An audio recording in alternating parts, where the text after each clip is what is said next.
Hello everyone, Professor Kurzlook here. So I wanted to make a video just as an overview of legislatures in a comparative context. So when most people think of legislatures, maybe we've learned about them since we were kids in an American government course or civics course even back in high school. So when we think of legislatures, they think of a place where laws are passed, parliaments, Congress, maybe national assemblies. They have this idea, they have this image, they have this imagination of politicians debating bills, voting on policies, and importantly, representing voters.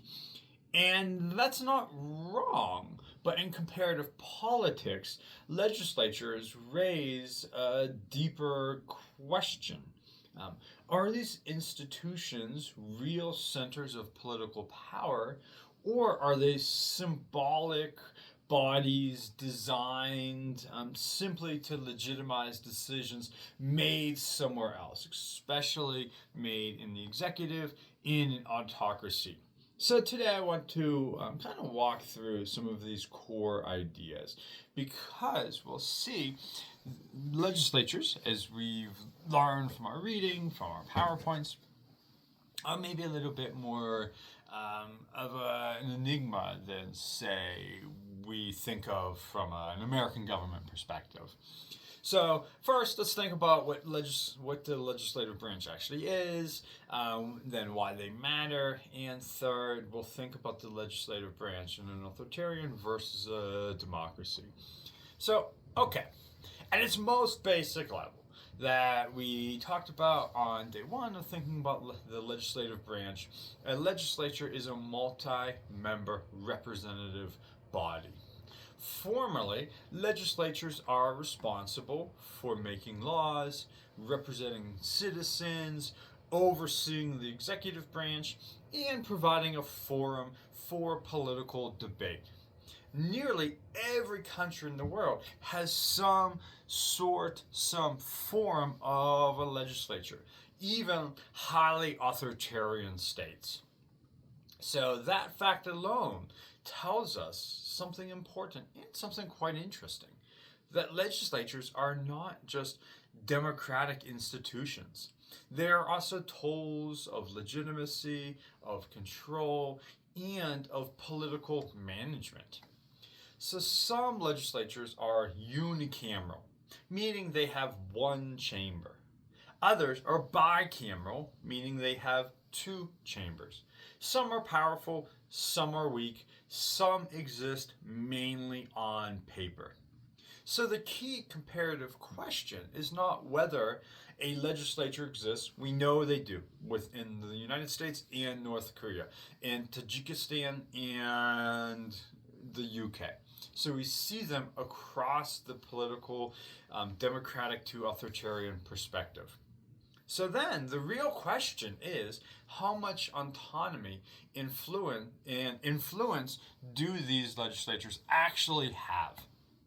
And why that matters is that legislatures matter because they sit really at the center of three fundamental political functions. First is representation. Legislatures are supposed to speak on behalf of citizens and communicate public concerns, public policy concerns upward into government that people want to see. Second is, of course, lawmaking. Legislatures debate, amend, and approve legislation that shapes everyday life across a country. Whether it's tax policy, education policy, healthcare, criminal law, really anything, this power is emanating from the legislature branch. And third, of course, that we talked a lot about and when we were talking about democracies, is oversight. Legislatures monitor the executive branch, investigate wrongdoing, and of course, control budgets. So in a strong democratic system, these functions operate in a meaningful way. Legislatures can block proposals, they can investigate leaders, they can force resignations. In weaker systems, these functions exist, but not substantially. They might just exist on paper, or they don't really have any real power. So, this is why legislatures are such powerful indicators of regime type. Strong legislatures usually mean stronger democracies. Weak legislatures mean executive dominance. The executive branch dominates. So let's compare these two systems. And let's start with democratic systems.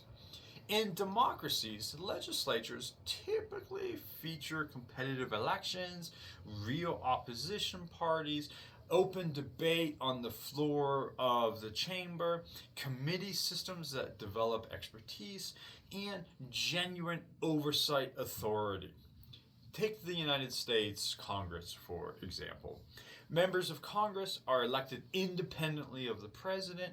Congress controls the federal budget. It holds hearings. It issues subpoenas. It regularly investigates executive agencies.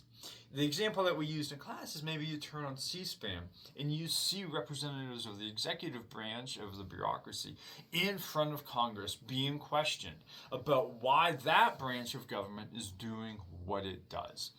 This is an oversight ability and a responsibility of the legislative branch. So democratic legislatures are designed to kind of slow things down. They introduce what we could consider in political science as friction. They force compromise. They prevent power from concentrating too quickly or too much in one branch. Even when this feels inefficient, it reflects an important democratic principle. Power should be divided, contested, and of course constrained. In parliamentary democracies, like the UK or Germany, the relationship looks different but serves a similar purpose. The executive emerges from the legislature itself, and government survives only as long as they maintain legislative confidence. If the legislature withdraws support, the government fails, the government collapses, the government falls. Even though party discipline is often stronger in these systems, legislatures they still serve as the central arena of accountability. So, in democratic regimes, legislatures are important. They are influenced by political pressure, and so we can think of them as being imperfect. They are influenced by money, of course, by partisanship, and of course by interest groups. But they are real sites of political struggle and political power. Opposition matters, debate matters, oversight matters. So, if that's true in a democracy, let's think about what this looks like in an authoritarian regime, in an authoritarian system. Here's something that might surprise students who have never really thought about comparative politics before. Almost all authoritarian regimes have some sort of legislature, some sort of legislative branch. Russia has one, China has one, Iran has one, North Korea has one. So that raises this question in political science of why do autocrats even bother to have a legislature if it's just a rubber stamp? There's some nuance here. Legislatures serve very different purposes under authoritarian rule. They help regimes legitimize executive decisions. They manage elite competition. They gather information about public grievances. They co-opt moderate opposition leaders or groups. And they project an image of participation and consultation. But they rarely constrain executive power. So let's take Russia as a case study. I know we use Russia as a lot. Russia is really what I do much of my writing on, so I like to use Russia as a case study in class.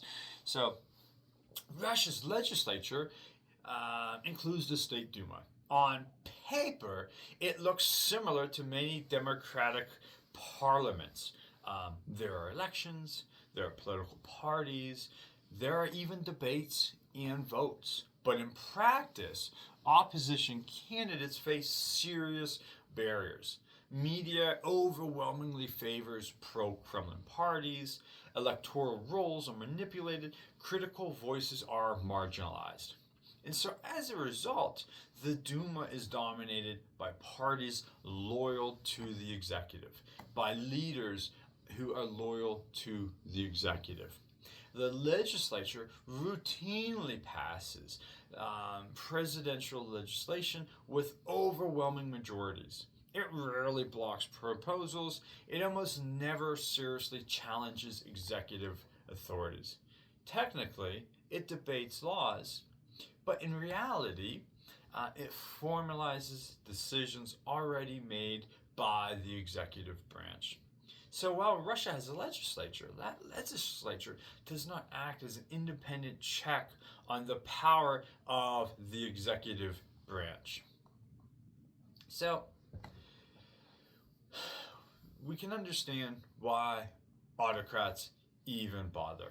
Because it might give them legitimacy, it might be a feedback mechanism, and it just makes them look and they can. And we know autocrats say, well, we have this body, we have elections, we have a legislature, even if the power is not emanating from that legislative branch.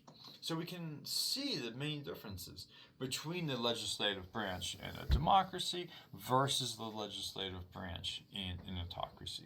And for comparative politics, that's an important thing and difference to understand. Thank you.